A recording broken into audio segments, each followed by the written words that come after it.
there, and You went to the lady that everybody knew had the best stopwatches and was the most secretary-like in her mannerisms, and you went, ma'am, who was fastest? Hello? Could you tell me who was fastest? I remember learning how to score on the bleachers at Flemington Speedway from Ron Hornaday's wife teaching me. Okay. So that track's been gone for decades, and Ron's not raced in decades, and I have never tried to score since then, but I was able to score, and we ended up winning that truck race. So I was one and done, walk off. We've come a long way in technology and racing since then.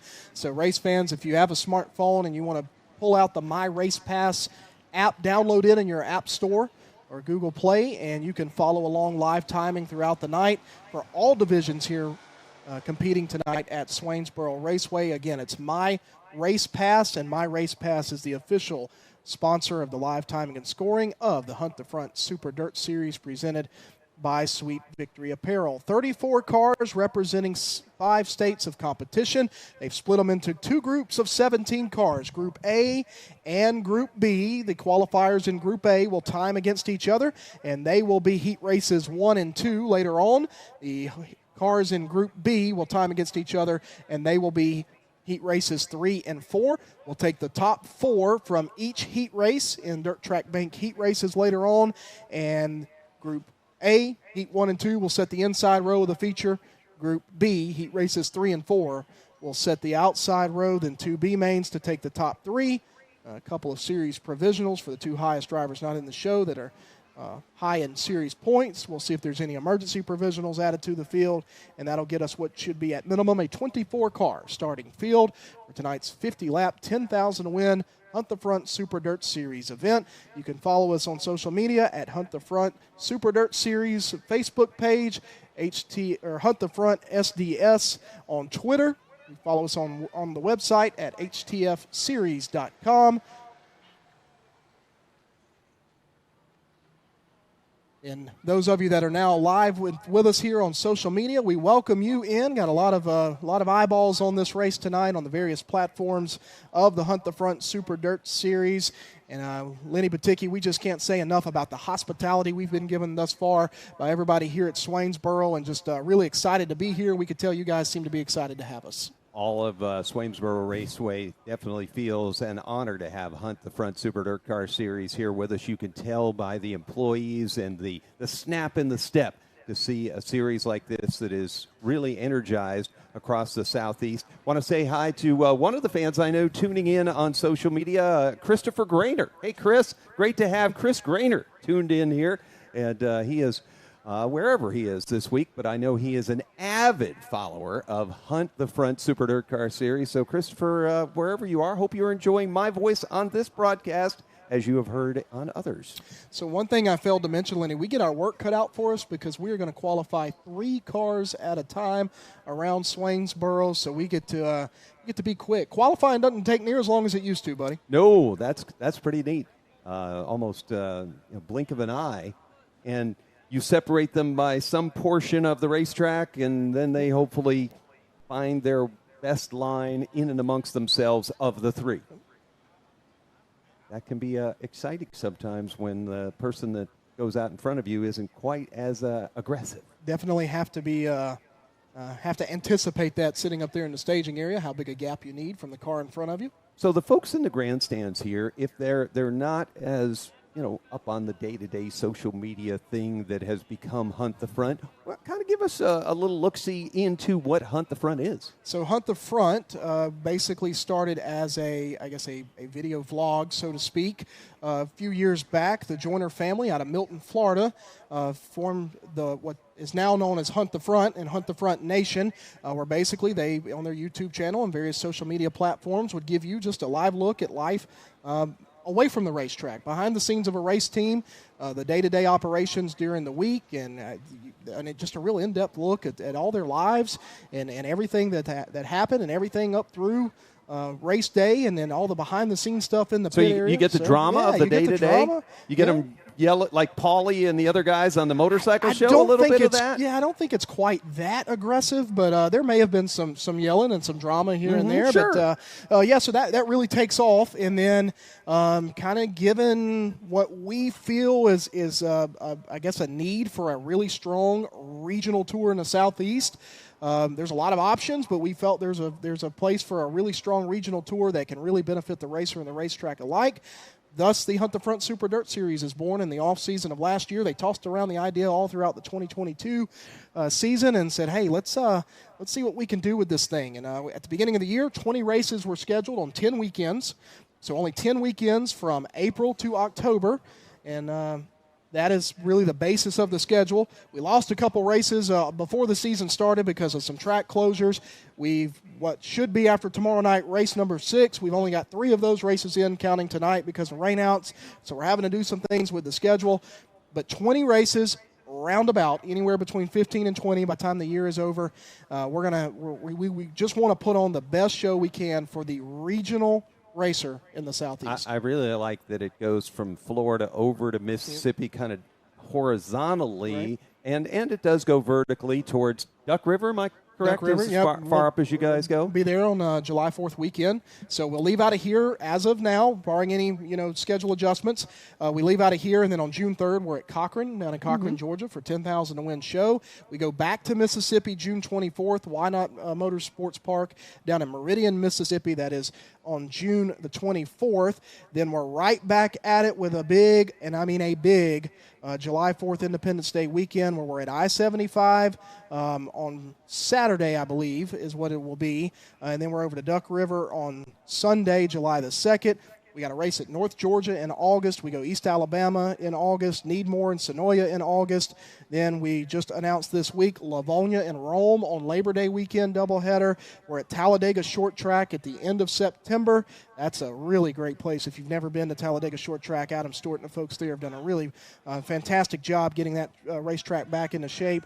Then we close out the year at Deep South Speedway down in Florida on October 6th and 7th. And that's have you been to Deep South yet? I have not. I have not been to Deep South, and I've not been to Why Not. That's 2 places on our schedule that I've never been to that I'm excited about getting to. And I'm really excited about a race after driving 7 hours to Magnolia Motor Speedway last weekend just to make the short, just over an hour drive down here at a track I'm very familiar with. So we got a lot of really good racetracks on the schedule. Well, looking forward to following along the adventures and such and seeing how it all plays out. And look at that field of cars that's already in the pit area. And I believe we are just about set to see the first 3 drivers. So it'll be Peyton Freeman, Joseph Joyner, and Jordy Nipper. That's a really strong first 3 cars that's going to come on this racetrack here in just a moment. Again, My Race Pass Time Trials, My Race Pass Timing and Scoring, the official timing and scoring provider of the Hunt the Front Super Dirt Series. If you don't have the app, last chance to get it. Download the My Race Pass app so you can see live timing and who goes to the top of the charts. We'll do our best to keep you updated up here as they go along. Peyton Freeman's F1 car is a Capital race car with a Cornet race engine.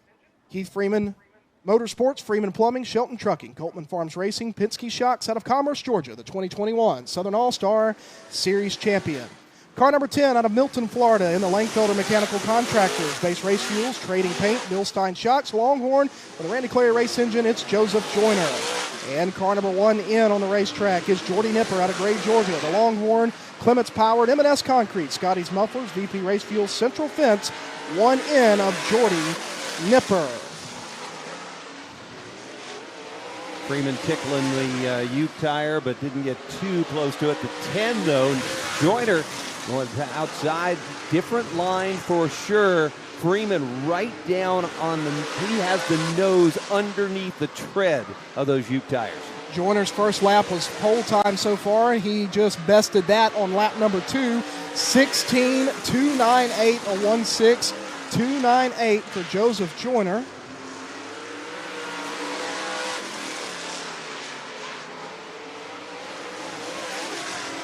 important for Joyner to get that time and to be able to go up through the field early because the points battle is that tight.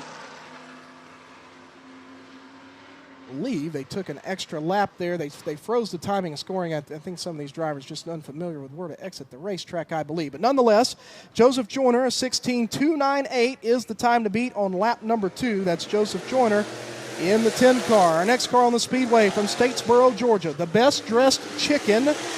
Wayne Berry owned Dunaway Racing Engine, Longhorn Chassis, Pope Construction, and Kennedy's Heating and Air.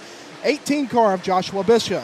Out of Mount Holly, North Carolina, the Spartan Transportation, Live Oak Family Dentistry, Diftran Machinings, Clements Powered Longhorn Chassis. It's Chris Ferguson and Austin Horton, 16 car out of Whitesburg, Georgia. It's a Franklin Enterprises Super K Express sponsored rocket. Clements Race Engine. Joyner, Bishop, Freeman, Horton, Nipper, and Ferguson after this group's first lap.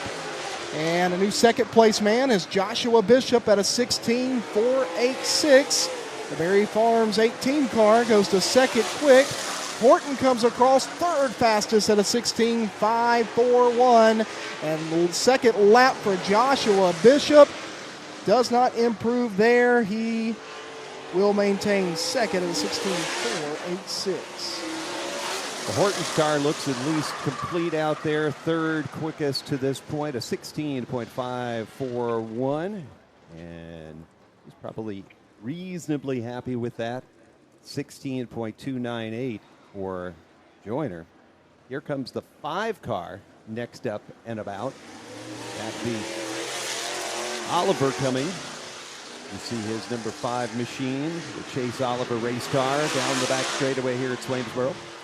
So Oliver out of Rainbow City, Alabama, the Black Diamond chassis, Oliver Race Engines, Chase Oliver Tire and Service, LLC, Stuckey Enterprises, the Rusty Nail Antiques, car number 5. Caleb Gay in the X car out of Dublin, Georgia. It's a Masters built by Huey, Durham powered for Viking Motorsports, MX Shock Therapy, CMG Race Cars X car, and out of Lincolnton, North Carolina, in car number 93, the Taylor Motorsports Entry Hoopah Grading Company, Wesley Page Racing Shocks, Night Owl National Contractors 93 of Carson Ferguson. Already to the top. 16.278 is fast time overall.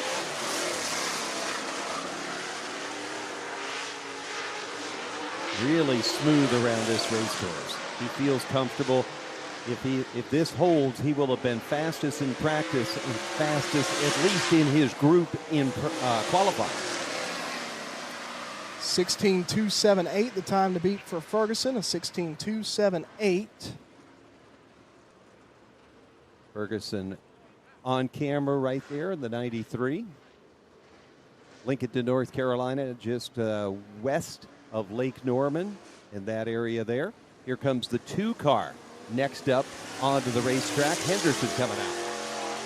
John Henderson's 2X out of North Augusta, South Carolina in the H&A Development, Jordan Trotter Commercial Real Estate, Clements Powered Warrior Chassis finished third place at Magnolia last weekend in the 2X. 3 trade consultants, Jason McCullough Properties, Randy Polk Homes, J. Dickens Powered Longhorn out of Milton, Florida is Bo Slay. Bo Slay in the orange and black number 2. And in the Panama City Cycles, car number 10, it's a Capital powered by Clements Race Engine, is Panama City, Florida's Ryan Crane in car number 10. Ryan Crane in car number 10. Henderson's first lap goes up to 5th fastest at a 16.686. Everybody chasing Carson Ferguson still, as Slay comes in 11th fastest, and Ryan Crane will now go 11th quick, bump Slay back to 12th. So the track still got speed in it because Ferguson went out of the 4th group and was first, and Henderson pulls the top 5 here in the 5th group. Really interesting to see how some of these drivers are approaching this racetrack. You know, you look Joshua Bishop, he's 3rd quick there. That's a crate motor car. So, again, it's already slow enough that the power doesn't really matter. It's about how well you can rotate and get around this racetrack. And so far, Ferguson has done that the best. Our next driver's on the racetrack in car number 19 in the supply chain management, Edwards Interior Graphics, Arcade Construction, Wise Forest Products, Mullins Race Engine, Rocket Chassis out of Rincon, Georgia. It's the 19 of Gavin Cowan. And in car 44, the Riverside Window and Door, Gray's Mobile Service, TMT Utilities and Grading, Mars Hill Mafia 44, the Rocket Chassis for Columbus, Georgia's Dalton Cook, and in the Torco Advanced Lubricants, Yellow Hammer Design and Construction, Top Notch Custom Concepts, Neon Bubbles Car Wash, JCM Motorsports, Rocket Chassis out of Hawkinsville, Georgia. Car number 19 is Will Harrington, the Hawkinsville Hustler. Will Harrington in the 19. The driver's getting their first time lap across. Really a night of people with only 3 letters in their name. W-I-L and C-L-A. C-L-A, yep, Clay. And we got Bo, B-O, that's just 2. But yeah. He needs to be a Boo. Boo Slade. Second lap here for Harrington on your screen. First lap is good enough for ninth fastest. He'll remain ninth fastest. He does pick up on his second lap. Dalton Cook goes to 6th quick there. You see on your screen. And Cowan, I believe, 14th fastest. Everybody chasing Ferguson. It's Ferguson, Joyner, Bishop. Horton and Henderson, your top 5 here in Group A, should have the final few cars coming on Trey Mills. Group A time trials. In the Mills Concrete, Boswell Oil. Stanton and Amanda Mills' own custom race engine Black Diamond race car out of St. Augustine, Florida. The 14 is Trey Mills. Trey Mills leading the Aces renovation, or one of the leaders of the Aces renovation, Rookie of the Year standings. In 4th place overall in points, the 15-year-old. We'll see the green flag off of turn number 4. And the second driver on the racetrack is also a Rookie of the Year candidate in a Williams Trucking, Big Daddy's Cattle, Jim Casino Trucking, Longhorn Chassis out of Dade City, Florida. The 17 is Brendan Smith. Brendan Smith in 17. So 2 Rookie of the Year contenders on the racetrack in Mills. I think Mills going to be pretty quick. He did well here. Look at there. Top 5. Fifth fastest. He was really good during the Thanksgiving races here late last year. Good lap for Brendan there. He goes 9th fastest. Second lap here for Trey Mills. See if he can pick it up. He does pick it up, but he stays 5th fastest, a 16.593, so about 3/10 off Carson Ferguson, as Brendan Smith will remain. Had a good first lap. I believe he was 9th fastest. He was 9th fastest, so good lap there for Brendan. So, ladies and gentlemen, at a 16.278 out of Group A, fastest so far overall and fastest in Group A qualifying, he will start on the pole of heat race number 1, regardless of what happens here in Group B, is the 93 of Carson Ferguson. Carson Ferguson's 93 car, a 16.278 is the fastest time overall. Joseph Joyner was second fastest. Yeah, like 2 100ths off. Yeah, so really, 298. Yep, 278 to 298. A little more decal on the front of the car or less. Not very much different between the two. Joyner's got to be reasonably satisfied with the pace that car set. And then, what is it, about a 10th back to the 3rd? Back to 3rd, Joshua Bishop, who will start outside of heat race number 1. Talk about a driver that's got to be tickled. Yeah, and you said that's not a super engine? That is a 604 crate motor in the 18. That's the same car he's running in the 604 class. I was going to say he could run the Georgia Equipment 604, so I guess he is. He is, and so what we'll do here is they're sending Group A back across the racetrack because they are heat race 1 and 2. That'll be up really quickly, only a class or so in between here. So they will hold Ferguson in the infield because right now he's the fastest overall. They'll hold him in the infield because if he is and stays the fastest overall, we definitely want to get a quick word and get his thoughts after my race past time trials wrap up. They're going to get Ryan Crane across the scales here, get him back across, and then we'll be ready to go with Group B. So for Carson Ferguson, he wants to be fastest overall. He's really just going to wait out this Group B to see if anybody in Group B can go faster than his 16.278. But regardless, Group B cars here will be heat races 3 and 4, regardless if the fastest overall driver is in Group B. So Carson Ferguson, again, if you haven't set your dirt draft lineup, would be a really valuable pick tonight.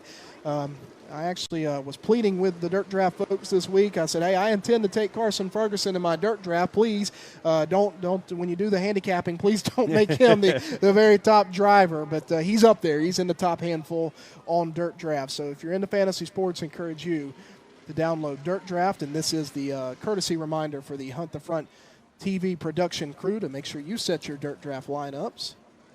Do not want to hear any excuses at the end of the year that you forgot to set your lineups at 1 or 2 races. And I am talking a lot of junk to a bunch of guys that can't hear or can't talk back to us on the broadcast. And I'm going to look really silly at the year-end awards banquet when those guys are up there having outscored me in dirt draft points. So I believe we're ready to go. We are indeed with our first car from Group B on the racetrack in car number 57, the Clary Hood Incorporated SoCar Chemicals, Charles West Grading, Fox Shocks, Clements Powered Longhorn out of Erie, South Carolina, four-time Ultimate Super Late Model Series champion is Zach Mitchell. Zach Mitchell in 57.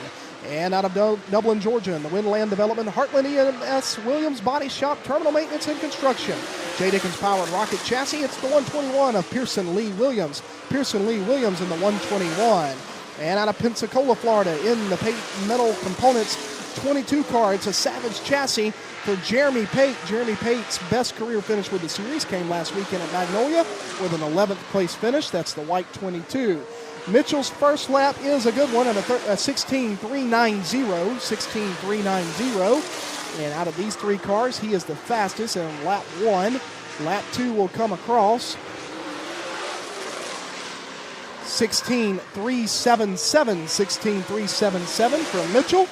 Williams will time in second fastest at a 16.506, and Pate goes to 16.977. So a good second lap there for Jeremy Pate, who is now sub 17 seconds with a 16.977. So Zach Mitchell, 16.377 is the time to beat, and our next qualifiers will come to the racetrack.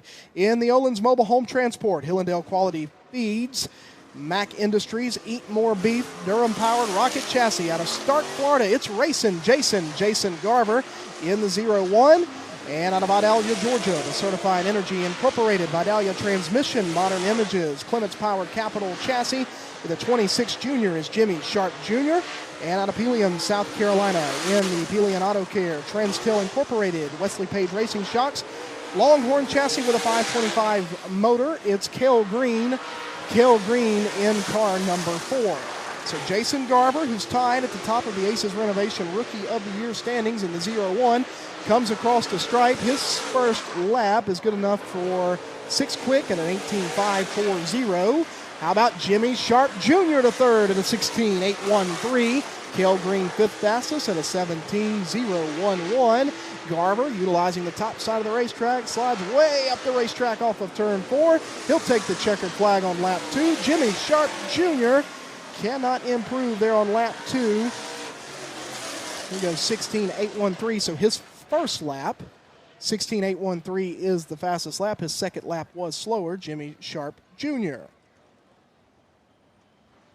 Next three cars coming to the racetrack will be led on by car number 15 out of Montrose, Georgia. It's a Clements Powered Rocket Chassis, Fulford Farms, East Dublin Auto Sales, Dame Landscaping Lawn Care, and Dublin Auto Sales. His first super late model start in about 15 years for the Montrose, Georgia driver Mitch Fulford. Mitch Fulford, M15.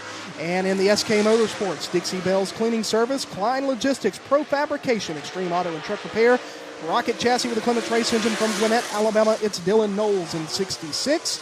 And in car 71 out of Statesboro, Georgia, it's a Rocket Chassis powered by an H&R race engine. Y Delta Incorporated, Total Tire and Auto Care, Riggs Drilling Solutions 71 for Jim Rogers. Jim Rogers in 71. To third quick goes Fulford, Mitch Fulford at a 16.668. Move over Fulford because Dylan Knowles goes to third fastest at a 16.601 on his first lap. Knowles up to third. Checkered flag is flying here on lap number 2. Fulford with a good first lap goes to fourth quick, does not improve on that. Knowles improves but stays third at a 16.553. And Jim Rogers comes across, is 8th fastest overall. They'll get these cars exited off. The next three cars will come on the racetrack. Everybody chasing Zach Mitchell here in Group B at a 16.377. Out of North Augusta, South Carolina, the Augusta Aquatics, M&W Transport, Variants Performance Warehouse, Maxxis Kart Racing, Penske Shocks, Clements Powered Longhorn. For the White Knight, car number 42 is Clay Knight in 42. And in car number 9, It's a Clements-powered Capital for Croft Heating and Air, Carrier, Westmoreland Trucking, Kaiser Manufacturing out of Woodstock, Georgia. Three-time Dixie Speedway Super Late Model Champion is Jason Croft, and an Barry Wright Cornet. Mims Farm, MFI Trucking, M&M Ice, Sweats Portable Buildings. Car number 28 is Henry Carter in the 28. Those are your three cars on the racetrack. Oh, Clay Knight with a good first lap goes the fourth fastest, 16.592, 16.592. Croft goes 10th fastest, and Carter, who won the very first Ray Cook promoted Southern Nationals race at Strevin Motor Speedway back in 2005, comes across in car number 28. He goes 11th fastest on his first lap. Clay Knight could not improve on lap number 2. So far, Lenny, seems like everybody's fastest lap is lap number 1, that first-time lap. So they come out and the tires really bite and they are on the wheel. So Mitchell would be about third or fourth overall fastest with that 37. I did not write down the third fastest Joshua Bishop from Group A quick enough before they refreshed the screen. I think he was in the but 30s. I think you're right. Yeah, I think he's about third or fourth there when you compare Mitchell's time to the Group A cars. Car number 6 out of Jupiter, Florida, in the Ken Harris owned Wilkerson Farms, Done Right Construction, Impact Electrical Service, Rescue Metal Framing, Rocket Chassis with a Clements Race Engine. Car number 6 is Clay Harris. And out of Rainsville, Alabama, in the Agcor Steel, JNR Excavating, Grow Pediatric Therapy, First Bank of Alabama, ML Performance, Durham-powered Rocket, the 16 of Sam Seawright, and last week's winner in car number 212. He's tied for the series point lead in the Zippy's Autos, Holmes Towing and Salvage, Mars Brothers Construction. Rocket J. Dickens, it's Josh Putnam in 212. Oh, move over everybody but Zach Mitchell, 16.479 for Sam Seawright. Seawright second fastest in Group B. See what he can do on lap number 2. Take the checkered flag. He does not improve. Second quick for Sam Seawright. Good first lap to second quick here in Group B for Seawright. I think Sam Seawright's going to open some eyes over in this part of Georgia. It's certainly not an area that he typically runs, but if you're up there, North Alabama and all the tracks in and around the Chattanooga area, Huntsville area, the Boyd Speedway area back in the day, you're going to know a lot about Sam and the victories he's had. So Clay Harris, 6 quick there out of that group. Josh Putnam, 12th, and Sam Seawright, the aforementioned, up to second. And car number 114 is our final 2 qualifiers on the Speedway here in Group B. In the Kohler Motorsports, Ultimate Towing and Recovery, Traffic Control Safety Services, Colt Simmons Construction, Capital Waste, 5-Star Metal Buildings, Cornet-powered Longhorn out of Mount Airy, North Carolina, Jordan Kohler in the 114. And in the Supply Chain Management, Edwards Interior Graphics, Harco Construction, Wise Forest Products, Bilstein Shocks, Mullins-powered Longhorn out of Rincon, Georgia. It's Hayden Cowan. Hayden Cowan in the 14. So Kohler and Cowan. Cowan goes to 6th fastest. How about that for Hayden Cowan, older brother of Gavin, who we saw on the racetrack in the 19 car earlier. And 10th quick for Jordan Kohler on his second lap. And Cowan moves up a spot to 5th fastest at a 16.591. 16.591 is the time for Cowan. So good first lap there. Good second lap, even better. Moves Clay Knight back to 5th. And that is all for Group B. So Group B, fastest qualifier at a 16.377 will be the Inouye, South Carolina driver Zach Mitchell. Zach Mitchell in the 57 will be on the pole of heat race number 3, and Sam Seawright will lead heat race number 4 to green by being second fastest overall. In Group B, Pearson Lee Williams 3rd, Dylan Knowles 4th, and Hayden Cowan 5th. Down on the front straightaway in car number 93, the Hoopaw Grading Company, Wesley Page Racing Shocks, Paler Motorsports. 93 is your fastest overall qualifier in My Race Pass time trials. It's Carson Ferguson from Lincoln, North Carolina, and he is set to grab a word with Joshua Joyner. All right, here we go, your fast qualifier, Carson Ferguson. When I got here today and was talking to some of the track workers and the staff, they all made it clear who their pick was. I guess they've seen you race here, and they know you're pretty darn good here. And you start the night with fast time. Tell us about how you're feeling going into this 10,000 to win rest of this show. Yeah, every time we come here, it feels like home. I love the fans here, and this track just suits me.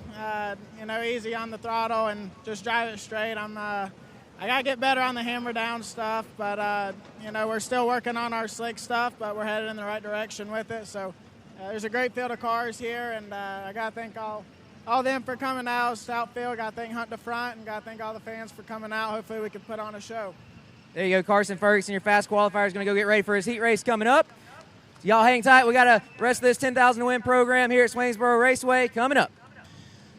Carson Ferguson from Lincolnton, North Carolina, picked up a 10,000 to win race here, win in last year with a race for the Ray Cook Southern Nationals that was rained out in July. They pushed it back to the fall, and he picked up the win here in October. So good to have the Southern National Points Champion from 2022, Carson Ferguson, with us tonight, and he is strong already. Definitely going to be tough to beat, Lenny. Definitely tough to beat. A young man that I've known a long time. When I first met him, he was able to completely drink a juice box. That was about it. He was eight years old and winning more Legends races by the end of his career than anybody in existence ever had. More championships. He has won everything that could be done in that. And another guy that's pretty good in Super Dirt late model racing named Jonathan Davenport didn't do that when his Legends career. So if you can just be patient with Carson Ferguson, he's going to end up really one of the fantastic Super Dirt late model drivers. But we've got right now the Rustic Grill Street Stocks coming out, followed by the Linen Bob's Crown Vic. Rustic Grill kind of, I think it is west of us here. And coming down, I believe it's west of Swainsboro. And I have not yet gone there, although I did have lunch at Linen Bob's that I'll tell you about when their time is up. But Rustic Grill, outside of the city of Swainsboro, but well worth the trip is what everybody keeps telling me.